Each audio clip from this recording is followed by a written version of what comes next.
be a billionaire so freaking bad. Buy all of the things I never had.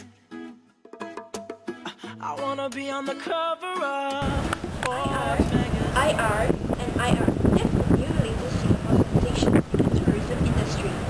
Marina Bay Sands, Singapore's integrated resort cum casino located at downtown Marina Bay, opened its doors to the public on April 27, 2010. Built by one of the world's largest gaming companies, Las Vegas Sands Corp, the $5.5 billion casino is expected to give Singapore tourism sector its profile as a playground for the world's highest rollers. Singapore's first casino, the $4.4 billion Resorts World Sentosa built by Malaysia's Genting Group, opened for business in February 2010. While Resorts World is primarily aimed at families, Marina Bay Sands is designed to cater to the corporate and convention crowd. The decision to allow integrated resorts (IRs) with casinos to be built is already reaping benefits.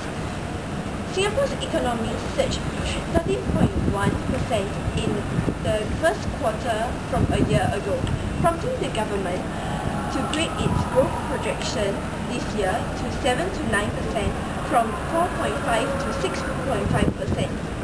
And economists with Brady's Capital stated that because the IRs began hiring well before the opening of its properties, they clearly had a strong role to play in pushing the unemployment rate to 2.1%. The casino, which is expected to be a boost for related sectors such as retail and hospitality, offers the potential to create a new record for Singapore's tourism industry.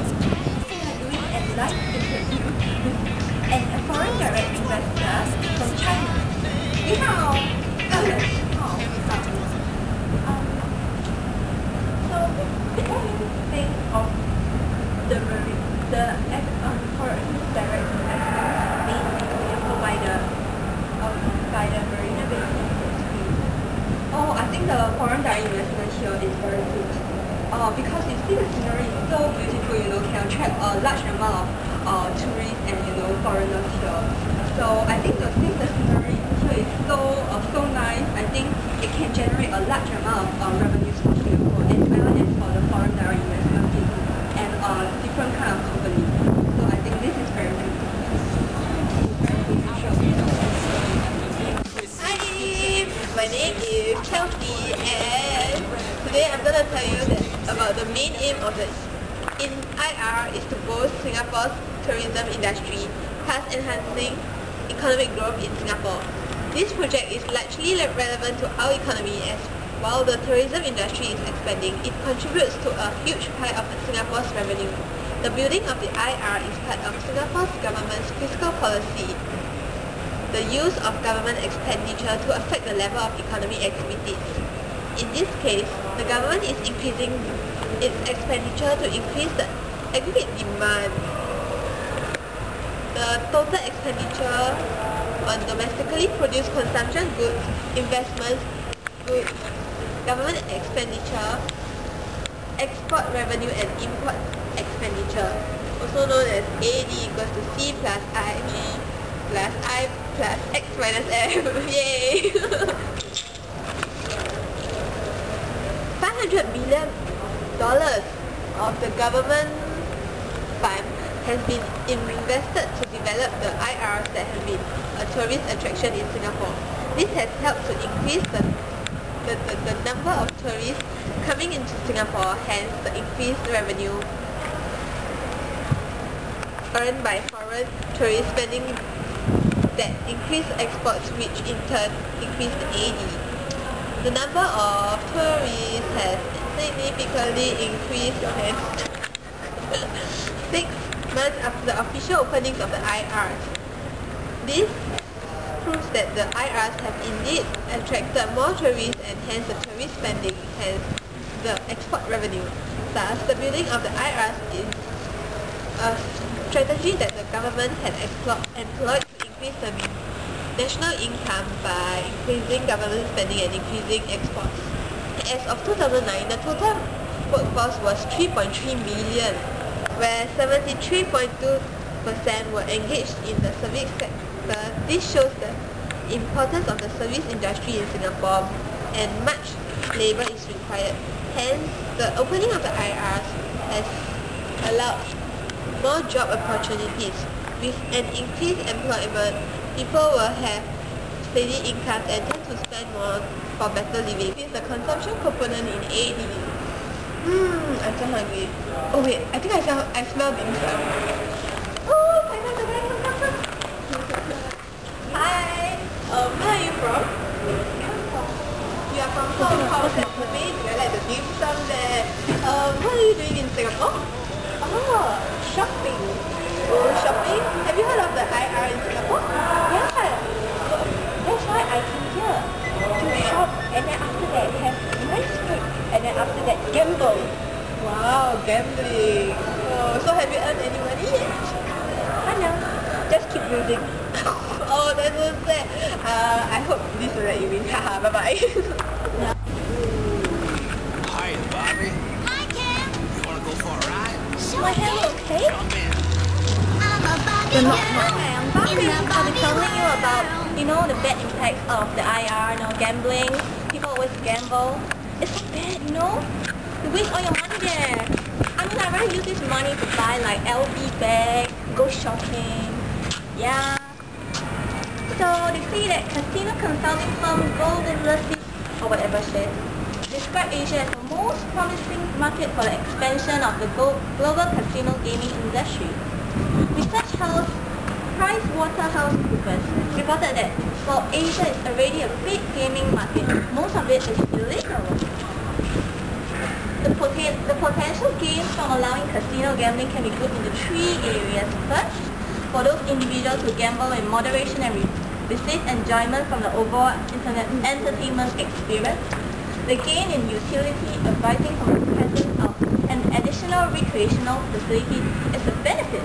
However, this aspect of the social gain is typically discounted in the overall calculation of the social cost and benefits. Second level of economic gain is the creation of jobs, stimulation of investment, and tourism development, as well as the potential for urban and waterfront redevelopment. Finally, for many governments, a third benefit from the legalization of casino gambling is the creation of an additional source of revenue to the public sector. During this regional interest in gaming, its agents rise from poverty to affluence. But is this true? Okay, let's go take a look. Let's see whether we can find something. Imagination. Life is your creation. Come on, Barbie, let's go party. I'm a Barbie girl in the Barbie world. Life is dancing. Oh my god! Imagination. Somebody think about the IR! The very pretty building over there, like me. Oh, the IR is good for gambling. The casino is right there. Oh, gambling is bad. People's families tend to break up because of gambling. And because people gamble, it results in this bad feeling at house, and families just break apart. It's not good, family. No, it is. You see, gambling brings more money. More money means you are happier. It doesn't mean that way. Love is more important. Don't you want love? What rubbish. How about what do you want to be? What do you want to be? Don't you want to be together with me? No, I want to be a villainess. So freaking bad. That's it. Thank you. Fine. Break up. Break up. Oh my god. Oh. As you can see, this is how the IR. Yeah, you see, it has families apart. Couples especially, right? You see, they broke up already. Go to the IR. Don't forget. Bye bye. Hi, it's your nice driver, is it? There will be GDP growth in Singapore with the opening of IR. Okay, tourists taking part in the leisure activities such as a movie theatre, all these will generate significant expenditures in the IR. Then leading to a large amount of injections into the Singapore economy. Since domestic consumption is a part of aggregate demand, domestic consumption will lead to a more than proportionate increase in the GDP growth. Through multiplier process. Okay, the next point is that the development of the IR is a very successful example of a mixed-use development plan. It has proven the effective working capability of Singaporeans and underlying business potential of Singapore, of this small island state, despite the fact that Singapore has limited land resources. A seamless network of good public transport services has been provided alongside. All these attractive features will attract and attempt a large number of foreign investment to Singapore. Business driver to employment opportunities for the local people. So there are so many good things about IR, so you should come, especially the casino. Good morning everyone, we are now live right here at Marina Barrage.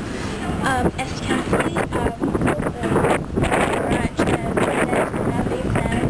the big Ferris wheel, and this is because in the 2001 concept plan review, the government looked at a more mixed-use developments to make the best of a scarce land resource that Singapore has.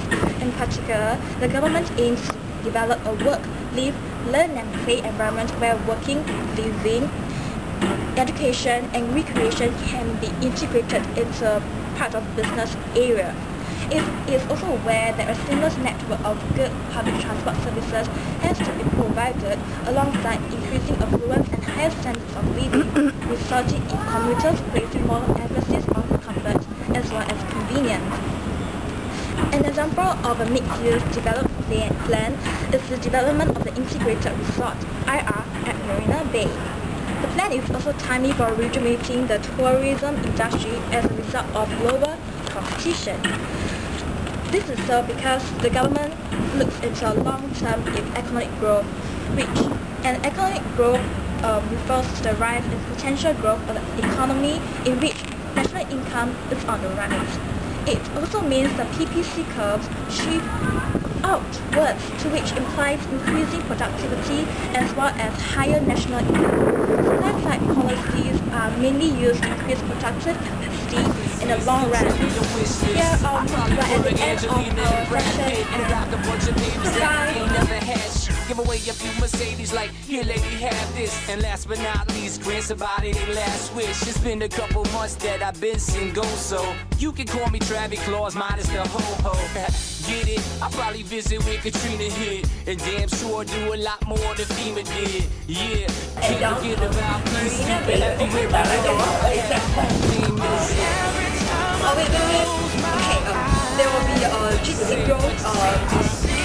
Okay.